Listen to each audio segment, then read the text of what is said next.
নমস্কার viewers, welcome to our channel Kolkata property solutions. Myself Tirtha Majumdar. এই ফ্ল্যাটটি দেখাচ্ছি located near by Survey Park, bypass, Ajoynagar, Santoshpur, Highland Park near. তো বিল্ডিংটির অ্যাজ অন ডেট কী কাজ হয়ে আছে আমরা ভিডিওর মাধ্যমে দেখিয়ে দিচ্ছি। ফুল রেডি টু মুভ আছে। টোটাল নাম্বার অফ 5 ব্লকস আছে। 5 ব্লকের মধ্যে আমাদের একটা ব্লকের ফার্স্ট ফ্লোরে আছে। তো ফার্স্টে আমরা স্টেয়ার কেসটা দেখিয়ে দিলাম। পুরোটাই মার্বেলের ওপরে সাজানো, ডিজাইন করা। তো এটা হচ্ছে মেন এন্ট্রান্স। আমরা এন্ট্রি নিলাম। ইনসাইডে আমরা খুব সুন্দর মার্বেলের ডিজাইন করা আছে।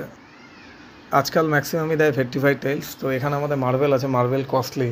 তো ঢুকেই ফার্স্টে আমরা লিভিং এরিয়াটা দেখলাম। লিভিং এরিয়া থেকে ফার্স্টে আমরা চলে যাব ডাবল বেডরুম প্লাস জাস্ট কাছে আছে কিচেনের কাছে ডাইনিং এরিয়াটা। এটা হচ্ছে dining area. Living and dining দুটো সেপারেট করা আছে। নেক্সট আমরা যাচ্ছি সাউথ ওয়েস্ট বেডরুম। যা ফার্স্টে কাপবোর্ড আলমারিটা দেখলাম, আর গ্রিলগুলো আমরা দেখছি কাভার্ড করা। এসি পয়েন্ট থাকছে এখানে। আর বাইরে একটা ওয়াইড একটা ব্যালকনি। এটা একটা ফ্লাওয়ার বেড সিস্টেম করা আছে। কেউ যদি চায় এইটার গাঁথনিটা ভেঙে নিতে পারে, তাতে ব্যালকনি অনেকটা স্পেসিয়াস হয়ে যাবে। ফার্স্ট ফ্লোর খুব শাইনিং, মার্বেলগুলো হেভি শাইনিং আলা। নেক্সট সেকেন্ড বেডরুমে ঢুকছি। এটা নাম্বার 2 বেডরুম। এর মধ্যে আমরা কাপবোর্ড পেয়ে গেলাম, ডাবল উইন্ডো। ভিডিওটি ভালো লাগলে অবশ্যই লাইক অ্যান্ড সাবস্ক্রাইব করে নিন। সাবস্ক্রাইব করে রাখলে ফিউচারে আমাদের যত ভিডিওসগুলো আসবে নোটিফিকেশান অ্যালার্ট করবে, আপনাদের বুঝতে সুবিধা হবে। এই বেডরুমের সঙ্গে আমরা ব্যালকনিটা অ্যাক্সেস করতে পারছি বোথ সাইড। তো দুটো বেডরুম আমরা অলরেডি দেখিয়ে দিলাম। নেক্সট আমরা যেটা দেখাবো কিচেন এরিয়া। এটা হচ্ছে কিচেন এরিয়া। কিচেন সেপারেট থাকছে, আর এটা কমন টয়লেট।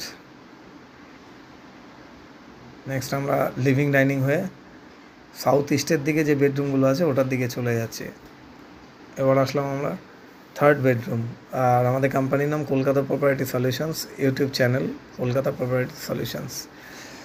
এটাও ডাবল উইন্ডো প্লাস এর সঙ্গে থাকছে কাপবোর্ড। আর বাইরে আমরা দেখে নিই, এটা একটা ওয়াইড ব্যালকনি। এটাও সেম, অনেকটা স্পেসিয়াস। আর ব্যালকনিতে প্রভিশন করা আছে সবগুলো, যেখানে ওয়াশিং মেশিন রাখার, ইন অ্যান্ড আউট সব রকম সিস্টেম করা আছে। ওয়াও! আর এই জায়গাটা পুরোটা টালি দেওয়া আছে। ফিউচারে কিনে আর টালি দেওয়ার ব্যাপার থাকবে না, অলরেডি এগুলো করা। নেক্সট এবার আমরা যেটা দেখব আউটসাইডের লফট এরিয়াটা দেখিয়ে দিই। এটা হচ্ছে লফট এরিয়া। উপরে যেটা দেখতে পাচ্ছি এটা লফট এরিয়া পুরোটাই। এটা হচ্ছে আমরা এখান থেকে এক্সিট করছি। এবার চলে যাবো আমরা রুফটপের দিকে। এটা চলে গেলাম রুফটপে। ওয়াও! রুফটপ থেকে পুরো